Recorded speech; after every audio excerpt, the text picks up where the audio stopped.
Oi gente, tudo bom com vocês? Então, no vídeo de hoje eu vou contar um pouco sobre como eu estudei para o CPI, que é o Certificado de Inglês Cambridge Proficiency do nível C2.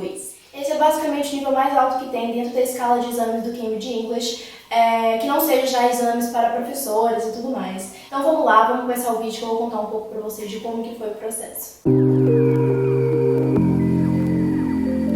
Então vamos lá. Primeiro eu queria dar só um panorama geral para vocês de como que foi o meu período estudando para o CPI, o que aconteceu, por quanto tempo eu estudei, e se você quiser você pode pular essa parte do vídeo. Então, eu comecei a estudar para o CPI no ano passado, foi mais ou menos aí abril que eu comecei a estudar para o CPI. Basicamente pegou o meu ano de vestibular, eu acabei o terceiro ano do ensino médio e depois eu fiz um ano de cursinho. Então assim, eu não tinha muito tempo para dar para o CPI porque eu tinha que estudar para outras coisas. Então eu estudava assim 40 minutos depois do almoço e era basicamente essa a minha rotina. E de início eu resolvi fazer um curso de 2 meses, eu realmente achava que o curso de 2 meses ia resolver muita coisa, eu já ia conseguir sair e fazer a prova, só que no caso do CPI não é tão fácil assim, porque é uma prova bem complexa. Então assim, eu fiz esses 2 meses, não achei que eu estava tirando o máximo possível desse curso, e com a base desses 2 meses de curso eu entendi assim o que eu precisava de treinar para a prova, e tinha muita coisa ali que não era assim do professor sentar e me ensinar, era muita coisa de prática mesmo e de muito treino e coisas também que eu conseguiria fazer sozinha. E aí esse curso acabou, isso era mais ou menos maio e junho, e eu tinha que fazer a prova lá para dezembro. Eu fui fazer o meu CPI no meio da cadeia de prova de vestibular, então era Enem, FUVEST, Unicamp. No dia do CPI eu passei mal e não consegui concluir a prova. E aí, basicamente, tive que remarcar essa prova para o semestre seguinte. Acabei nesse tempo tendo férias, me deixei ter férias, não estudei inglês nas férias, não fiz nada. E passei para a universidade, e só depois que eu entrei na universidade que eu voltei a estudar para o CPI, e foi tipo assim 2, 3 meses antes da prova, então eu tive que estudar muito rápido. Deu super certo fazer a prova, eu passei. Se vocês quiserem ver o meu resultado, tá aqui em cima. Então foi basicamente 1 ano e alguns meses que eu passei estudando para a prova, mais ou menos 1 ano aí. Agora vamos falar sobre como eu estudei. Vou pegar meu caderno que eu anotei tudo para não esquecer. Então, inicialmente eu tive que começar com um livro de inglês, e eu acho que isso é o mais importante, você escolher um livro. Se é o CPI, eu acho que a melhor opção é o Objective Proficiency, eu comecei com ele, mas esse livro é produzido pela Cambridge Press e pela Cambridge Examinations também, então assim, é mais certeiro você ir com eles, porque é o exame de Cambridge, né? Se você é muito afobado, quer estudar por questão, porque você acha que essa é a forma certa e tudo mais, e você sai pulando os conteúdos do livro, não dá certo. Estudar por questão dá certo, mas lá pro final, depois que você constrói a sua base, eu falei um pouco sobre isso nesse vídeo, então assiste lá.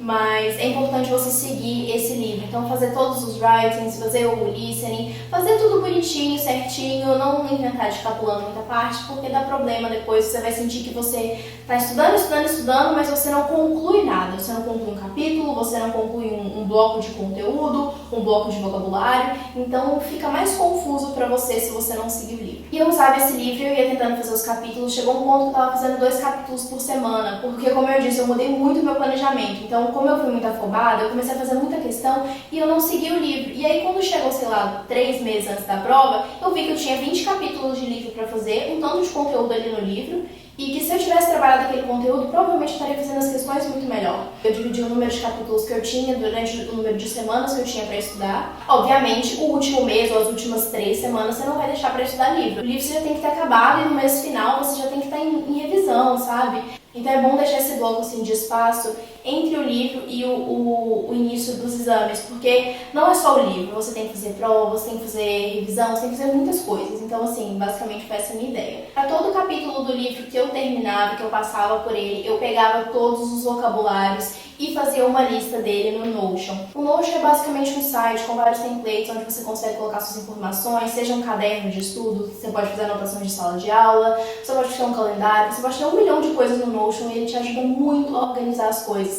E se você chegou até aqui no vídeo e está gostando, não se esqueça de deixar o like, se inscrever no canal, que isso ajuda muito. Deixa aí nos comentários por que você está nesse vídeo, se você está pensando em tirar algum certificado, se você tem alguma dúvida, ou se você está só querendo estudar inglês também. E é isso, vamos voltar para o vídeo.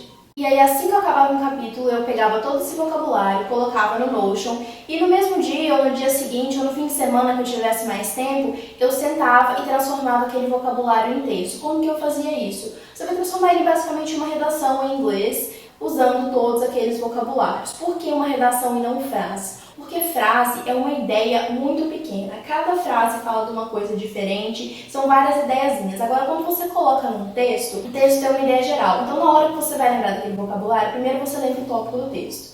Do tópico do texto, você lembra, olha, naquele parágrafo, esse foi o meu argumento 1, esse foi o meu argumento 2. Eu acho que eu usei esse vocabulário foi no argumento 1, como que eu tinha colocado? Você vai destrinchando, você vai pegando uma coisa que era muito grande, que é um texto, você vai dividindo até você lembrar onde você colocou aquele vocabulário. É mais ou menos assim que funciona na hora que você vai lembrar. Agora, quando são frases, são tópicos soltos, então você não lembra do assunto que você falou em cada frase. Fora o fato que já é um pedaço de informação muito maior, tem a questão também que o texto você trabalha muito conectivo, você trabalha muitas coisas, você demora para fazer o texto. Você tem que pensar em tanta coisa para escrever, então você já está treinando o seu writing nisso. Depois você treina o seu reading e o seu use of English, porque você vai ter que reler essas redações, você vai ter que ver o que está escrito certo, o que está escrito errado. E fora isso, eu treinava o meu speaking e o meu listening com esses textos e eu vou explicar para vocês como. Então, basicamente, para construir esses textos, eu pegava como inspiração perguntas de speaking. Você consegue achar exemplos de speaking na internet, vários past papers. Mas enfim, eu pegava essas perguntas que eu achava em past papers e eu escrevia o texto respondendo essas perguntas. Então era como se eu já estivesse planejando a minha resposta do speaking, só que de forma escrita. E aí como que eu fazia para colocar isso na prática? Eu lia muitas vezes esses textos em voz alta e eu fazia revisões espaçadas com esse texto. Então eu lia eles com o passar do tempo, durante ao ano, lia sempre em voz alta para melhorar a pronúncia, então já treinar esse speaking de como eu iria responder na hora. Utiliza coisas que você já está fazendo ao seu favor. Então era assim que eu treinava o meu speaking. E fora isso, eu também treinava o meu listening.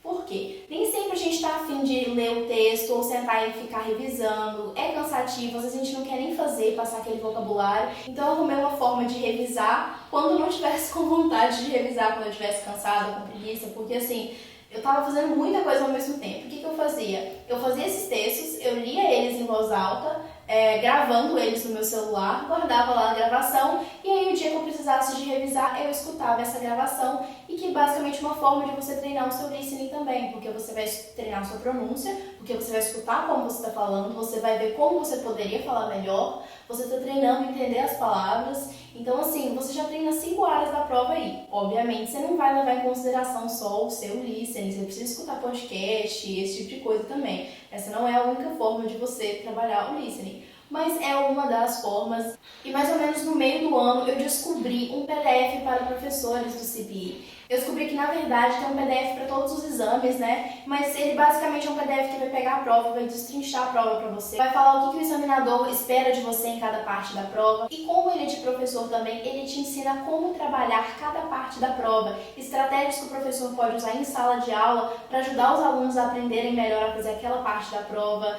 Fiz cada paper que veio ali dentro, bem devagar. Não era contando o tempo, era para entender a estrutura da prova mesmo. E só depois que eu entendi muito bem o que cada parte queria, que aí eu comecei a fazer aquela coisa de estudar por questão. E se você estuda por questão direto, sem entender o que cada parte quer, acaba fazendo quantidade e não faz qualidade. E agora a redação. O que eu fazia para treinar a redação fora os textos? Eu escrevi uma redação de cada um dos tipos textuais que vai cair no CPI. Não escreve só uma, escreva várias, mas pelo menos no mínimo uma de cada tipo, para você saber como que é a estrutura. Eu sugiro você escrever o máximo que você conseguir, chegando assim 3 meses antes da prova, uma redação por semana.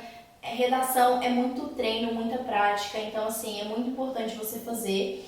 Depois voltar, corrigir a sua própria redação. Se você tem um professor para mandar, mande para o seu professor. Se você não tem, corrija você mesmo. Você pode também colocar no Write and Improve, que é basicamente um site da Universidade de Cambridge que ele corrige o seu texto. Obviamente não vai ser incrível aquela correção bom de um professor, mas ele consegue te dar uma ideia do nível que você está. Lá também já tem tópicos prontos que você pode escrever sobre. E agora, speaking. Speaking era a minha melhor área. Eu fazia speaking toda semana. Pode ser só uma parte da prova, pode ser a prova inteira, mas é muito importante. Se você quiser fazer a prova inteira, é legal para você fazer, principalmente lá no final. É muito importante você fazer a prova inteira para você entender a quantidade de tempo total, entender como que você vai ter que fazer no dia. Mas é muito importante também você dar atenção para cada área da prova. Eu fazia isso, eu sentava para cada parte do speaking. O que eu vou ter que fazer? Eu tinha tudo escrito de vocabulários para cada parte do speaking. Então, parte 1, essas geralmente as perguntas que tem. A parte 1 é uma parte extremamente estratégica,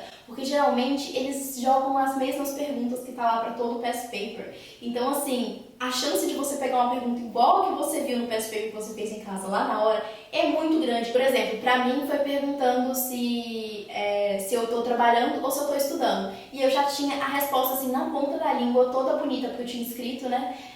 Pra falar sobre isso. Obviamente, você tem que ter outra opção também. Então, pra cada parte, você tem que ter a sua técnica, você tem que ter o bloco assim de vocabulários. Porque assim, realmente, a prova não liga pra você. Ela não liga se você tá nervoso no dia, se você esquece aquela palavra, ela não liga. Ela vai te julgar pelo que você coloca pra fora lá. Então, assim, você tem que ser frio com ela também. Você grava e fala as coisas que você precisa de falar lá na hora. Obviamente, você tem que ter um plano que é maleável, porque você vai ter que lidar com perguntas muito diferentes e com nervosismo, com tudo isso. Mas, em geral, é isso.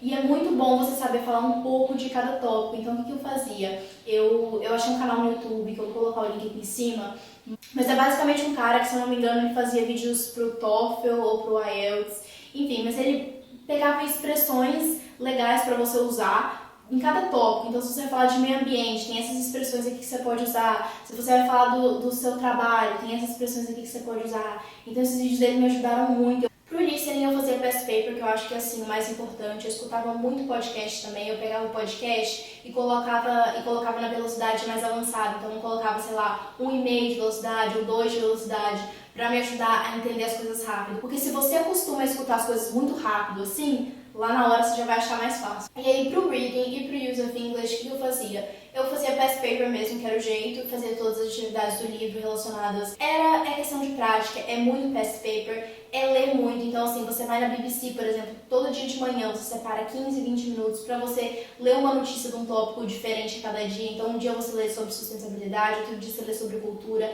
Leia de tópicos diferentes, porque no seu CPI pode vir textos de todo tipo diferente. Então, você tem que estar familiarizado com vários tópicos e vários tipos de vocabulário diferentes. E pro Reading Use of English chegou um ponto que tinha um partes que eu ainda tinha muita dificuldade. Pra mim era péssimo, porque eu sentia que eu não avançava, era desesperador, porque eu estudava e não avançava. Antes de fazer a prova do CPI, foi coisa de um mês antes, assim, eu fui fazer um past paper, que eu consegui zerar uma das partes do reading. Então, assim, eu fiquei muito mal. E aí, quando eu zerei isso, foi basicamente um mês antes, aquilo foi o que me impulsionou e falou assim, agora você tem que dar um jeito nessa parte, porque não é possível você zerar ela. E aí que eu peguei e eu fazia aquela parte, que é a parte 5, que é a parte dos parágrafos do reading, eu fazia aquilo todo dia. Eu esgotei todos os past papers da internet, eu esgotei todos os exercícios de site da internet, eu fiz tudo que eu podia fazer nessa parte. E aí é nesse momento que a quantidade começa a valer tanto quanto a qualidade. E aí foi só fazendo isso todo dia que eu comecei a pegar a estratégia de fazer essa parte do reading. E a maioria das coisas eram falta de atenção e de calma de fazer na hora. Tem uma parte também, se eu não me engano, do Use of English, que você tem que pegar a palavra raiz e transformar ela para encaixar no texto. Essa parte também tinha muita dificuldade, então perto da prova eu peguei um PDF de 1000 questões, e eu fazia 30 todo dia. Eu não entendia como que era possível eu errar tanto aquilo. E eu falei, tem algum problema aí de conteúdo? E realmente tinha. Aí eu sentei para estudar prefixo, sufixo, e que eram coisas que tinha acabado ficando para trás durante o meu estudo com o livro e tudo mais. Então é isso, você vai meio que aperfeiçoando. Você fez o livro, você viu que essa parte ainda está errando muito? É erro de conteúdo? Volta no conteúdo. Tinha uma parte também que eu tinha muita dificuldade, que era de montar a frase. E aí foi a mesma coisa, de fazer várias questões e ver vários professores resolvendo as questões na internet, isso ajuda muito. Então, assista outras pessoas resolvendo a prova, assista outras pessoas fazendo redação. Inclusive, gente, tem um site que chama Exam, eu vou colocar ele aqui do lado, mas ele é um site que tem todas as redações do CPI, então todos os tipos de texto que podem cair no CPI. Então foi isso, gente, eu espero que vocês tenham gostado do vídeo, que tenha ajudado vocês a pensar em algumas técnicas para estudar, de algumas formas de planejar. Eu já fiz um vídeo aqui falando de como planejar em si, porque é um vídeo que eu gostaria de ter tido. E é isso, tchau!